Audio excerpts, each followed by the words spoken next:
Kaixo, ongi etorria, algebraikoki ekuazio linealen sistemen soluzioak ere aurki daitezke. 3 metodo ditugu.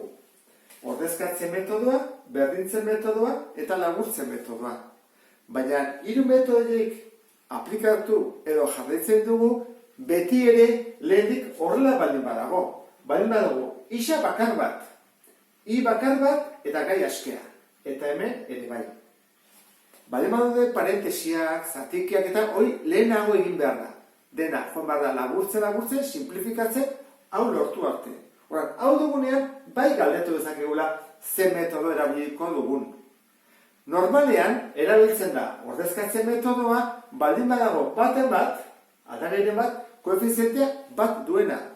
Adibidez, honek du 5, honek -1, horran balioko luke.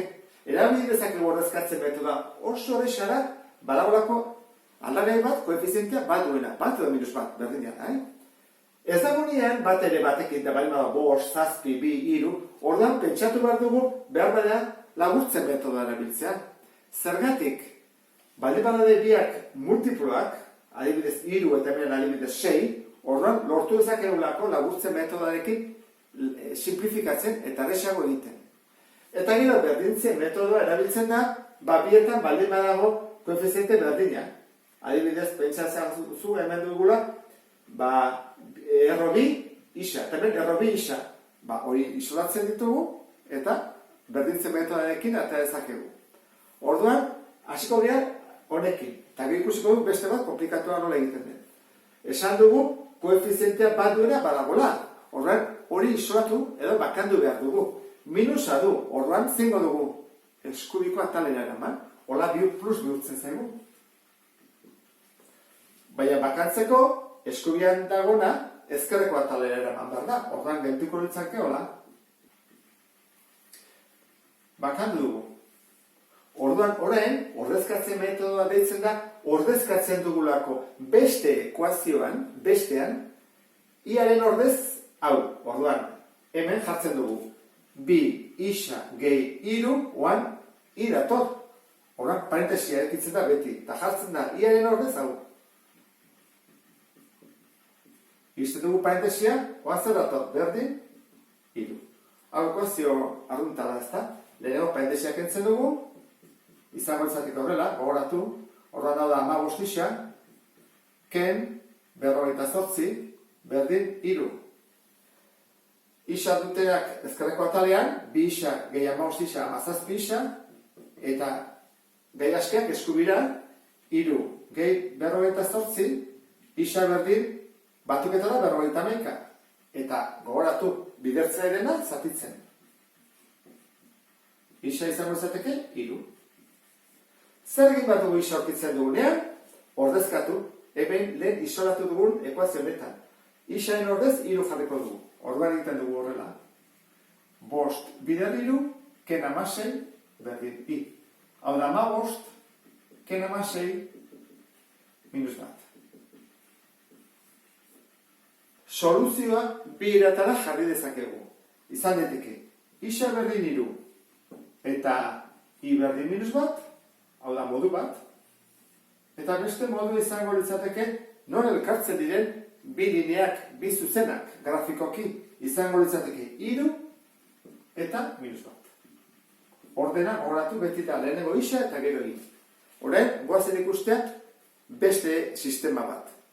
Bi ekuazio lineal hauek ez daude simplifikatuta. Parentesirik ez dute, baina izendatzaileak bai, hori da egin behar dugu lehenengoa. Kendu izendatzaile guztiak. Horren izango litzateke horrela. Hemen jarriko dugu bat, eta gogoratu, MKT, multiplo komun txikiena aurkitu bat dela, 3 eta 2 da 6, horren egiten zen horrela. 6 izateko, 3 zerrekin bidertu behar dut, bikin. Orduan, zenbakitzaile ere bider 2. Zerrekin, bider 3, baitere, goikoak bider 3. Eta hemen zein dugu, bider 6, goikoa ere bider 6. Kendu dugu. Ja, ez dugu izendatzailerik. Eta hemen berdin egingo genuke, zen hemen multiplo komun txikiena, 3 eta 4 eta hemen 1, 12, ez da? Orduan, modu desbaina daude. Bestera gogoratu nola zen, 12 zati 3, 4. 4 bidar 2, 8. Hori da beste modua. Edo, 3 egin behar dugu, 4kin izateko 12, orduan, hau ere 4kin. Zerekin bidartu behar dugu, 3kin. Orduan, hau ere 3kin. 6, berdin. Zerekin bidartu behar dugu, 12rekin. Goikoa ere, 12rekin. Lortu dugu. Ja, ez dugu parentesirik, ez dugu izeratzeanerik, eta ordenatuta daude, isa, i. Ordenatuta ere onda dute. Eta hemen, gai askiak. Horen, erabilezakegu hauetako bat. Baina ze gertatzen da? Ordezkatzen metodoa erabiltzen badugu, izenatzaileak atako zaizkigu. Orduan, egin dezakeguna da laburtzen metodoa. Eta zergatik esaten dut hori, begira. -3 eta 6. Multiploan da, 6 irurena. Orduan, goiko ekuazio hau. Egiten badut dena bider bi, atako zait honen koefiziente berdina, 6. Hori da ingo dutena, dena bider bi. Orduan, hau bider bi, lau isa. Hau bider bi, -6i. Eta bider bi, 12. Eta hemen, berdin utziko dut.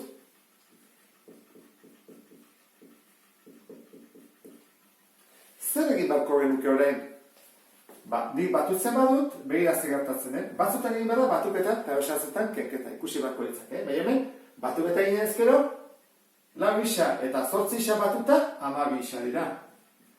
Eta -6 isa eta gehi 6 isakik, 0. Hora, 0. Berdin, jarko dut horrela, nahi badezu. Eta 12 eta -12 baita ere da 0.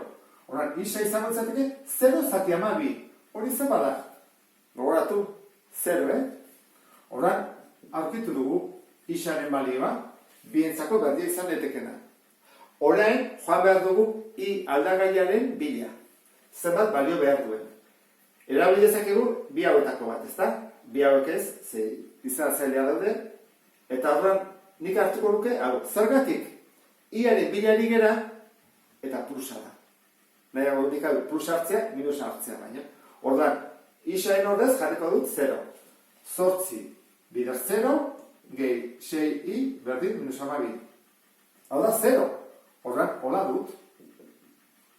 Eta 6, zatitzen pasatzen bada, gelditzen da, -2. Orain, soluzioa jartzen besterik ez ez falta. Isa berdin 0, i berdin -2, hori da modu bat, eta bestea izango litzateke 0-2 puntuan elkartzen direla. Eta honekin ondo errepasatu duzulakoan, beste bat arte. Agur!